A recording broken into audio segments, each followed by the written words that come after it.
Felix, welcome to the show. I'm delighted to have you here. I'm delighted to have found you on the internet. It's great. The internet's an amazing place.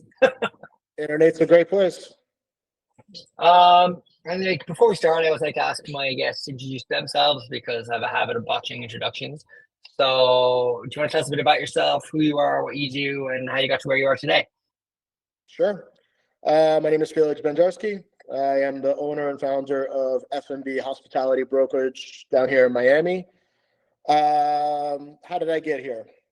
Let's see. So we're a commercial firm that specializes on hospitality. And if you know anything about Miami, hospitality is where it's at. Unfortunately, that's one of the only businesses that people actually survive on.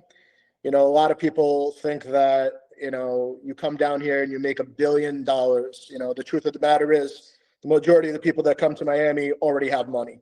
So, the people that have those dreams of coming down here and making those billions, spending them at the coolest places, I would save up a little bit. How I got here, used to be a nightclub promoter back in the day in Boston. Okay. Are we doing the PG version or are we doing the R-rated version? Man, I'll tell you what, I'm kind of crying out for an explicit rating on some of my podcasts. So you tell me the R-rated version of whatever you want to tell me. So after a long night of partying, one of the clubs I used to work at, I was super high on the couch and I wanted to order a Snapple. Nobody wanted to deliver me a Snapple. And I'm like, fuck this. Tomorrow, I'm going to start a company that'll deliver you anything you want.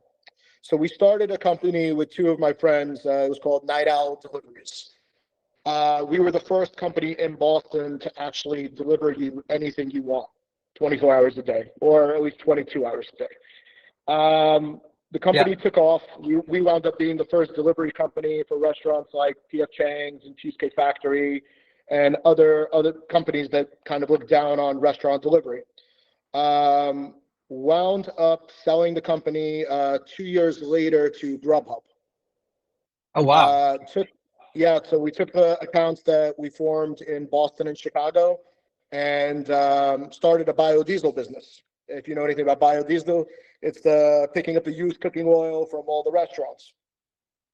So after building up a couple of thousand accounts down here in Miami, by the reports I got every single morning, we knew what restaurants were opening and closing based on how often they were changing their oil.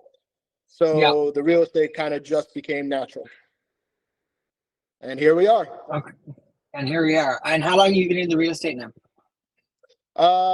I've had my own firm for about 5 years, but been in it about 8 years.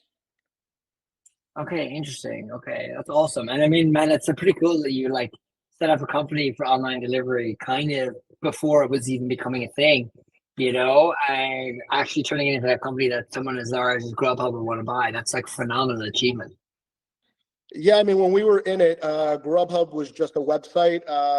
One of the biggest issues they had were breaking into the market because there was no apps at the time. So, we gave them our restaurants and the delivery arm of the service, and they gave us their technology.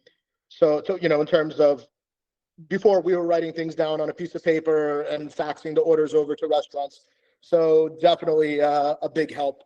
And when we sold it to them, we sold it with everything, including liquor, and they opted not to do the liquor side, which I think was a huge mistake.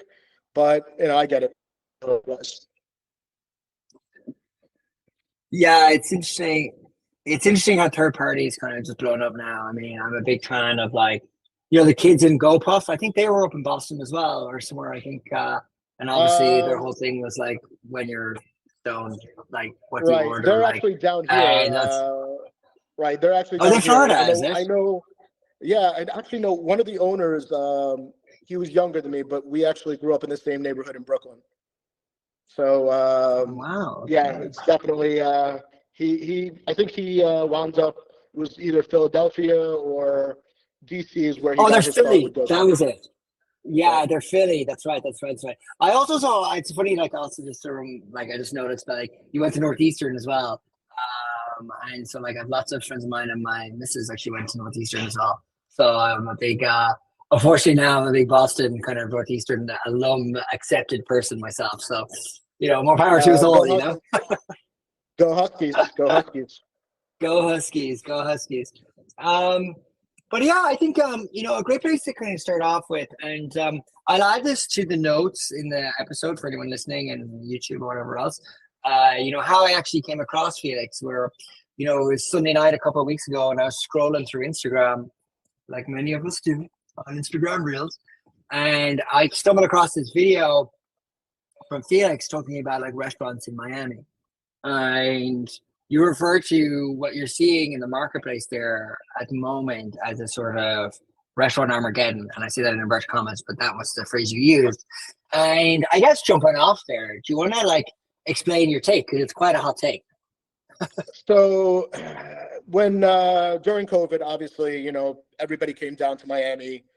Every major restaurant group, every player from all over the world, everybody came at exactly the same time in Miami. And it was a good move. We were open, we were free, everybody was making money. There was a big crowd here, during that whole lockdown period. So I think it was a great move. I think that we built too much too fast, and it really just drove the prices way out of control to the point where restaurants can't survive on the rents and all the rising expenses and costs associated with right now. And especially in the last 2 years, the market really just started to cannibalize itself. Yeah. And is that like in particular for like fine dining, or is that just all aspects of like restaurants in the city? I think it's restaurants across the board, but in terms of the fine dining, what we're seeing this year, and I think what's going to continue happening, unfortunately, they're all going into a lot of the same neighborhoods, and unfortunately, we're not bringing in more people crowd-wise. So now every one of those fine dining establishments is going to be fighting over the same crowd, which means numbers are going to go down, but the rents are still going to continue going up. Which is interesting. I mean, I saw a stat recently, and it was talking about like the number of visitors to Florida in 2022 versus 2023, and it was like 127 in 2022 and 122 in 2023 million people. So like 5 million less people visited Florida. And now you could say that that's related to the fact that Florida was the only place open during COVID, which would make sense that like everyone was kind of going down there to get out of like lockdowns, restrictions, and getting a taste of some good weather, But like at the same time, I mean, like, do you find like is what I'm hearing that there's just basically been like, too much of this of same competing in the same sandpit, basically. 100%. The only reason that we don't see it more publicly is because the demand still outweighs the inventory. For every person that closes, there's people ready to take the space. Now, what I mean by that is Miami is a really hard market to build a restaurant. In fact, I would say you could probably put up a skyscraper before you actually open a restaurant, because the permits, especially the grease trap situation in Miami, because we're all going to be underwater in the next 10, 15 years, has gotten so out of control that if you sign a lease, you won't be open for another 2 years. Don't care who your general contractor is. Don't care who your expediter is. None of it matters. So a lot of the times, a lot of these guys sign leases. They have a budget in mind. They think they're going to be ready in year one. Now they're paying rent for a whole nother year and not being able to be open. And that kind of drains a lot of their budget. And so yeah, and that's a permit issue. You mentioned like grease trap. Is it what like you have to like the lead? I don't understand. Explain that to me, I guess. Okay, so because we don't really have a sewer system in Miami, anytime food and oil, like used cooking oil, all that stuff gets clogged up, it floods the streets. I'm sure you've seen some of those videos when it rains, especially in downtown Miami. You can literally get a couple of feet of rain and water. You could be up to your knees. So the county has gotten really strict about making it even worse. So in 2019, they passed a new law that makes every single food establishment, whether they fry, whether they, even if it's like a Subway that just uses a little toaster, anything to do with milk and eggs, coffee shop, ice cream, anything, they are all now required to have a certain grease trap. And if you Yeah, don't have that grease trap, you cannot open. that's like bizarre. I mean, I guess I kind of understand where they're coming from, but it's like not really giving much leverage to like restaurant entrepreneurs who want to open a place, but like I guess they're like, backlogged with so much of the sort of red tape. And is it the like it can't just be red tape though that's affecting this as well. Like what like you're saying demand exists today for now, but yeah, I think the key part of that is the for now. Like, how much longer do you see this sort of conversation going on? Like before we see a real sort of Armageddon retribution, so to speak. I think it's only going to get worse. Me and you spoke about last week, one of the videos I did where the first Yep. video that actually went viral, again, I was drunk. I was like, you know what, might as well do a little rant since I'll probably take a year off anyway because the market's going to get so bad. I think what happened was last year, I was predicting this Armageddon last June, but I didn't predict it on a major scale. I thought that we were just going to have a ton of shutdowns, and eventually we'll rebound. A lot of those restaurants overextended themselves because to survive the summer, we learned that summer in Miami it's still not a 12-month-a-year city. So you're going to be dead in the summer. A lot of restaurants over leveraged, took hard money loans just to get to September. September came, the numbers were down 65% in September. The numbers were down 45% in October. The numbers were down 25% in November. Everybody who knows and waits for Art Basel, which is one of the busiest times of the year, Art Yeah. Basel was the worst performing Art Basel in 5 years.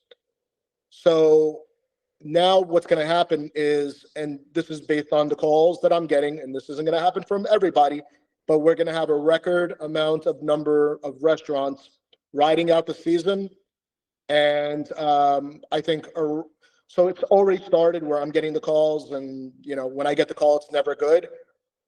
Most are trying to make it into April until like the Easter Passover time, because after Yeah. that, the numbers really start to slow down. But a lot of guys are now packing it up a little earlier, which Yeah. scares me even more.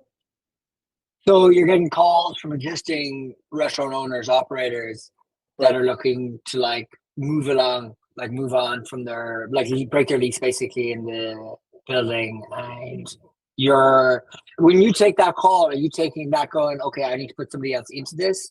Or is it like I'm happy to move, yeah, or you're just looking to shut down? Like how does that kind of work? How does that conversation kind of work? Again, because the demand still weighs out the inventory, a lot of these guys are getting key money. So Yeah. the real value in the space is their lease. Because the prices are so outrageous rent-wise right now, if you have a good lease for a long term, doesn't matter where your equipment is, if you have a good location and a long-term lease at a good price, it's worth a lot of money. Yeah. So a lot of these guys call me, to tell me this is what I have in my lease, this is how much I'm paying. If there's a liquor license or something else that's a bonus, fantastic, adds more value. And they ask me, what can I get to get out? A lot of these guys are on personal guarantees now. The Yeah. reason for the personal guarantees in Miami now is because the majority of the buyers are, I don't know if this is big in New York, but do you guys have a lot of like EB2 business? I mean, I know what an EB2 is, but I don't know. I'm not an expert in that, if that makes sense. So I guess for the sake of the audience of the podcast, let's just explain. So EB2 is almost like a business visa. The United States is very friendly to Yeah. foreigners who invest money into the country. And one of the easiest ways to do that is if you buy an existing business and you're creating jobs, which great. I love it. Sounds great. The problem is once they buy those businesses or restaurants and they get their paperwork, they eventually let the place go. And what I mean, let the place go, is make it more mediocre where nobody just gives a shit, like another Yeah. place. And eventually that they'll keep selling to each other. And it turns into that place, when you walk by a restaurant and you're like, oh, that place must be cursed. It's turned over 3 or 4 times. A lot Yeah. of the times it's really not cursed. It's either being sold amongst the visa buyers Yeah. or the landlord just curates it poorly. But there's no such thing as a cursed restaurant. No such thing as a cursed restaurant. Okay, interesting. Not for And you location. might because you said I was listening and reading some of your stuff, and you go second generation restaurant spaces once rare commodities are now emerging, and so like would somewhere like Brickell have been called like a cursed neighborhood before, or is that just like So that while don't these no no no properties are no. just So popping? a lot of people get this misconception when Yeah, the words like restaurant Armageddon and opportunity. The big boys aren't going anywhere. The guys who are making 30, 40 million aren't going anywhere, because obviously I make a video, I say that, I get calls from all over the world. Hey, can I buy, is Komodo available? yeah, Not like that. The guys who know what they're doing, the Groots and the major food groups and yeah. all the big players of the world, they're not going anywhere. So those spaces aren't going to be available. Um, Unfortunately, it's more of like the mom and pops. And, for example, Boston Market, just made a huge announcement. They shut down, 27 stores this month alone. Uh, Yeah. and I don't see that slowing down. I think we're going to keep going. As we go into summer, I think we're going to have a record amount of closures this year. Which is kind of unbelievable. And I mean, I guess, what does it say about Miami? What does it say about the market in the United States in general? I think what it says is kind of like the same thing if you dissect the Miami situation. I think another reason for why everything is happening, listen, people used to come here 10, 20 years ago, and it was only South Beach. South Beach, South Beach, South Beach, Lincoln Road, Sunset Harbor, South of Fifth. I think what happened was we learned that, we don't have to just stay in these areas. They created Brickell, they created Wynwood, they created neighborhoods like Little River, they created Aventura. They kept going north and expanding and expanding. And I think that's partially also has to do with it. Once you can't afford some of those rents, but you still have a good product and your sales are good, you're going to go elsewhere. And again, I don't think that's necessarily a bad thing. I think it helps Yeah. create new communities. So I'm a fan, but it's Yeah. slowing down some of those people that paid a lot of money for a lot of that real estate.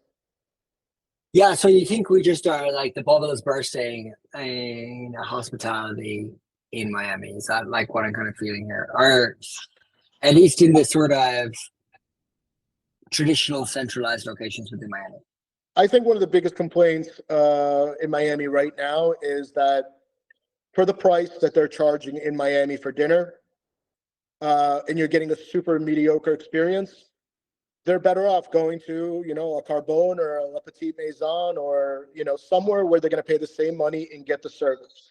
So I think the Yeah. closures, a lot of those closures are going to be in the mediocre places that shouldn't have opened to begin with. A lot of people in Miami, as I'm sure other places, they have very large egos in terms of, they've never tried my pasta, and because maybe they were good in some little town or some other city, that they're going to come here and, impress everybody. The thing is, everybody from all over the world is here right now, and everybody's competing, and you have some real, not just local talent, places like Maki's and Boy a Day, but, you have talent from New York, you have talent from LA, with what's going on in California. You wouldn't believe, and Toronto, how many for political reasons, how many great restaurateurs are coming here now and opening Yeah. amazing concepts. Major food group literally in the last 4 years literally took over Miami. You would not believe. Yeah. And I got to give them a lot of respect. What they've accomplished in Miami, especially being from another city, They killed it. They are an operational machine, and they are definitely not going anywhere. But it sounds to me like you were talking about a lot of closures will happen in kind of worse locations. I mean, it does go back to that age-old real estate phrase: location, location, location. You know what I mean? So like, but like in Miami is just like what, so small and so concentrated that there's just got to be a burst in that sort of bubble versus like, you know, I mean, that's why I'm asking. Like, I'm wondering, do you get a sense from like, say, colleagues of yours in other cities that this is also happening in like, Austin or San Francisco or like New York and these sort of like, are you Denver? You know, these kind of like up and coming kind of cities that like these post COVID up and coming cities like Miami, are they going through something similar? Do you think, or do you hear that? I think that the cities that were open, like Miami, are now starting to feel it a little bit. Cities like Nashville and Austin, who were as free and as open and really good opportunities. The difference is that even still, with the 2024 rent numbers, Miami is still number one. You can't touch the rents here right now. Unfortunately, until there is some sort of setback or some kind of reduction, it's going to be very hard for restaurants to make money here. And I think that's really the biggest issue, is that they are all complaining that they are working for the landlord because expenses have doubled. I'm sure that you guys have heard in Miami last couple of years, there was a huge labor shortage. Yeah. And one of the biggest reasons for that is because the staff cannot even afford to live in Miami. Yeah. So they have to commute an hour just to go to work in the back of the house. Another issue I'm sure you guys have in New York is the service charge situation, where Yeah. there's now automatic service charges added, and that hasn't been regulated yet. So although some of them say they go to the back of the house or as a gratuity, we don't really know that yet.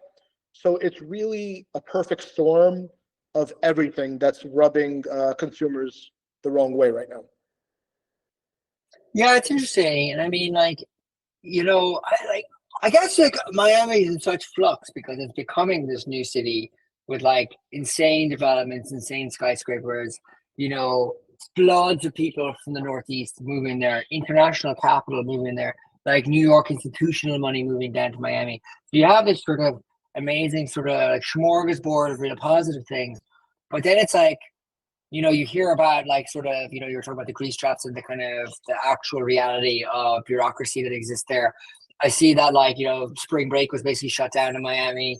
What does that do to it? Are we just seeing like a natural evolution of Miami into some sort of ultra city, like a Dubai or something? It almost feels like it's becoming one of those kinds of places.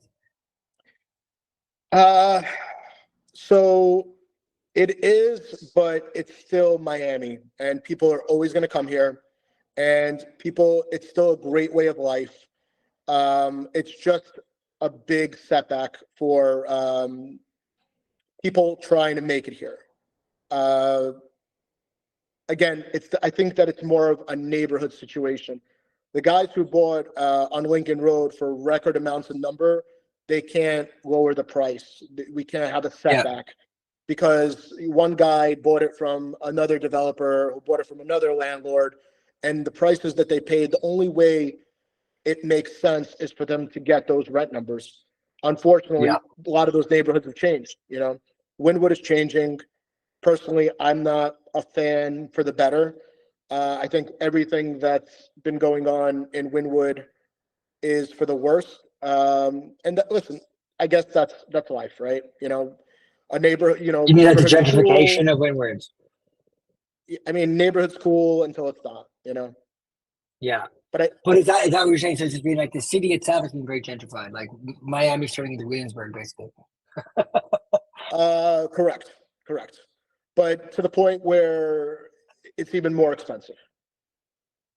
And Which just blows my mind. Yeah. even with all the money and yes, there's a lot of money here and a lot of wealth, and there is no shortage of people going out to eat. The problem is we're not getting the same amount of people to come live here as we did a couple of years ago. And also I think the biggest change is that now people are traveling. where you didn't have European travelers before. People are now literally going everywhere. And I think that's definitely taking a big portion of the consumers. Yeah, I guess that's true. But I mean, I wonder then, like, it's, in one of my notes, I did lots of research into Felix. There's not Go really for any it. in between. You're talking about in between in one of your notes, about like sort of the restaurant space. Like you've got your super high end, and yeah, presumably you've got your chips on the other. And so, like in the middle, it was like I was noticing in your notes, like it was a post you made 1 month ago. It's Restaurant Doomsday upon us, and you said, if you're a restaurant owner in Miami, you're likely in one or two situations: either thriving as usual or struggling to get by. There's not much in between right now in this city. So, like, it's kind of amazing to think that it's that kind of a spectrum, and like that's it. I guess, like from my perspective as somebody who like works with restaurants on just their hiring, whether it be at like fine dining or FSR QSR, you know what I mean? I kind of run the gamut, and you know, like I feel like what I hear is like the larger the group you are, you can absorb these kinds of costs, into your P&L. And one thing I hear from a lot of people, and I give an example, like I had somebody on talking about the FAST Act in California, which was the minimum wage increase that they put up. And the point of view from this person was that like it wasn't really going to affect his business because he had multiple locations that could kind of absorb that. But if you're a smaller mom and pop location, you're kind of like crucified by that expense. You can't really offset it with anything else. You can't spread out the risk of that cost. And so when I think about, somewhere like, Miami and your point of view on Miami, it's like amazing to me to hear that there's only like kind of two sides we get that spectrum. You're either thriving or you're really not thriving. And so are you like, I guess like what I'm kind of getting at here is like, on the thriving side, are there people being proactive to try and figure out how to get out on top? Or is really all the kind of chatter coming from the people who are not thriving and just looking for any escape out? No, I think it's a little bit of both. I think it's the people that are trying to escape their personal guarantees and their leases, and then there's the people who are local, for example, local talent who have a huge fan base, and they've never been able to get those second or third locations because to build, they know what it's like to build, and they're not going to do it. But now, if they can take advantage of some of these second generation leases that maybe have low rents in a decent location, that they can turn it around. And I think that's absolutely what they should be doing right now. Because again, I don't know when was the last time we had something like this, and I don't know when the next time we're going to have something like this. But in the meantime, a lot of people who've been sitting the last 2 years waiting for that right opportunity, this is the time that, I know me and my clients, this is when we're Yeah. literally scouting every single piece. We're not looking away from anything because I think right now is going to be the time that you're not necessarily going to get a deal on a new space, but I think maybe on an existing space, there's going Yeah. to be a lot of people hurting that are going to want to cash out right now. Interesting. So, like you said, where there's crisis, there's opportunity. So, for you, I know you said you wanted to take a year off because of the two that you're talking about, but also it seems to me, yeah, you're like, oh no, I got caught in a position where you're like, actually, this could be a good thing. But I guess the crux of this whole thing is actually the landlords because they're the ones that literally cannot lower the rates because they would not be able to service and finance their property where the restaurant would exist in the first place. So now we're in this position where either like buildings have to take a loss or be sold at a loss for that rate to come down, and they're never going to lower a rate on a commercial. Or I mean, the way they would do that deal would be like to try and knock you I in. mean, listen, you got to understand it from the landlord standpoint too. I don't Yeah, really understand it from the landlord standpoint, but I get it. With the interest rates and everything else, you can make a 5 cap sitting at home doing nothing. When they're buying a lot of these plazas and buildings, formerly at a 5 cap, 6 cap, I understand why they can't go down or they can't get less, or maybe they got caught up in the Miami hype, or maybe they decided to go vertical during COVID.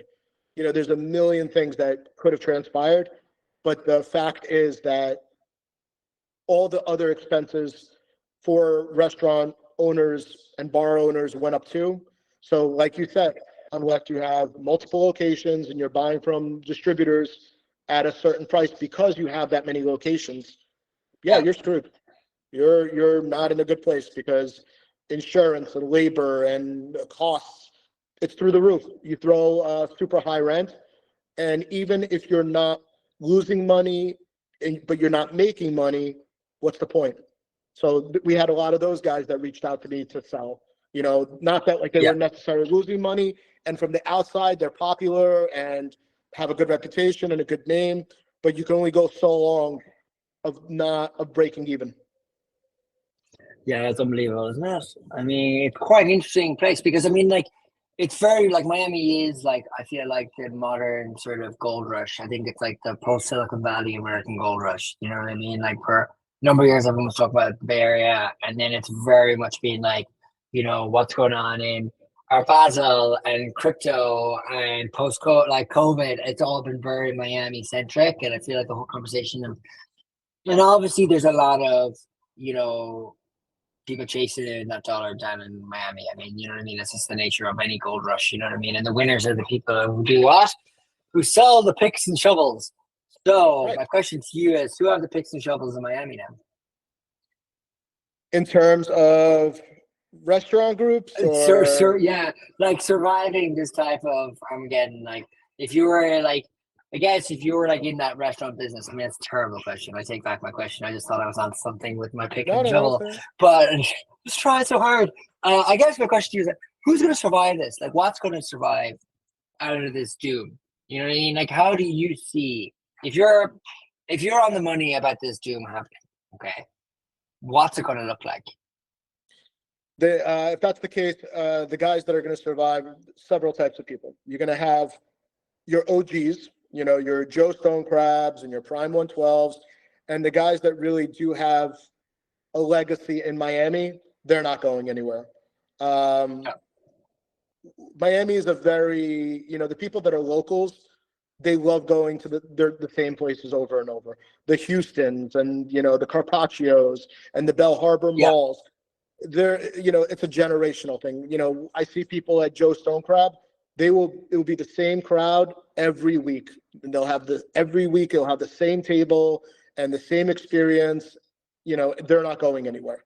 I think then you're going to have the second type of people. So if you've heard anything about Miami real estate and predictions of what's going up and what's going down, I think that the same case is for hospitality. The Uber luxury stuff is going to be okay. The stuff yeah, that's super low end is going to be okay. It's everything that's in the middle is at risk. Everybody that, every type of middle class food price or upper middle, those are the guys that are technically in trouble. okay. That's I'm actually I'm honestly I'm like, whoa, okay, this is very interesting for me to hear this. And I think because given the majority of people in Miami would consider themselves middle class as well, that it's interesting to know that the squeeze is on those sorts of facilities as opposed to the ultra high network and sort of your sort of I don't know subprime audience or whatever the phrase that we use for that is. You know what I mean? And it's like it's interesting to me because like what like I mean to those people that are within that sort of middle class bucket that are in hospitality in that middle class side of things.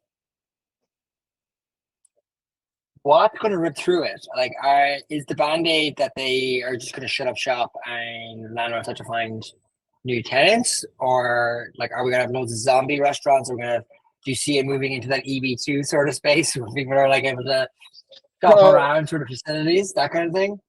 right. So, it's simple.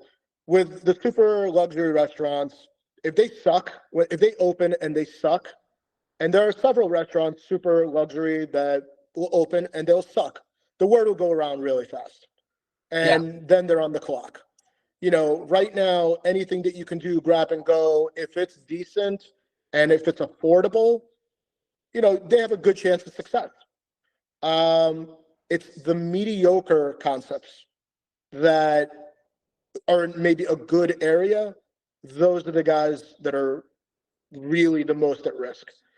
But unfortunately, you have too many of my baby is the most beautiful baby syndrome, where if they believe it to be so and they are well Yeah. capitalized, you cannot talk them out of not opening in neighborhoods that maybe are too expensive for them. Personally, I'm very risk averse. All of my Yeah. clients, I warn to be super conservative and not to make some of those mistakes. To watch their budget, watch their costs. Don't build. Buy second gen. If there's equipment in, if there's a hood in, if it's permitted, it just takes a lot of that risk off of the table. And you know what? If you can get away with getting a second gen and let's say it doesn't go well, or it doesn't go, your risk is still a lot less than financially than And then, building a new place, maybe opening, maybe not. I know several places that spent millions of dollars that will never open. yeah. So I mean, I was going to say, like, the last question I was asking when they come on the pod is to give their advice. I feel like you just gave some sensational advice there. I guess just for people listening as well to understand second generation. When you say second generation, can you just clarify what you mean there? okay, second generation, something. Okay, so anytime I get a lot of calls a day from people know me as the guy for restaurants that I represent 120 exclusive clients. I could pick up the phone and do a deal the same day. A lot of landlords and developers will call me and say, bring me a tenant. I have a restaurant space. And I'm like, is it a second gen? And they're like, it could be. So what a second gen is a space that was formerly a food and beverage space. Now, it could be everything from a full service restaurant to a grab and go to an ice cream gelato place. A full Yeah. service restaurant consists of a hood, an updated grease trap. If you have some cooler space, if you have some freezer space, all of that is bonus. Um, a lot of restaurants get fooled by landlords when they're building out and when they're getting offers. Like, we'll give you $100 a foot in TI. You can build the space out from like a gray shell. Little things like that they don't take into account, that impact fees to open a full service restaurant is $63 a foot. So without doing anything, out of that $100, $63 gone, just so you could put a Yeah. paper on the wall saying that you could do a full service restaurant here. And then they start with the grease traps, and then they start with the permitting for the hoods. Now you're at $350, $400 a foot before maybe even your interiors. A lot of the guys, they go upside down before they even get to that point. Doesn't matter to the landlord, because the closer they are to getting finished and you have a finished product, the landlord can easily turn around and double that rent because the hard part's done. Oh God, if that happens. So my office is in the design district in Miami. I can't Yeah. drop names, obviously, because Yeah. I've already gotten in enough trouble. But there are landlords not too far north from the design district. They literally make a business out of it.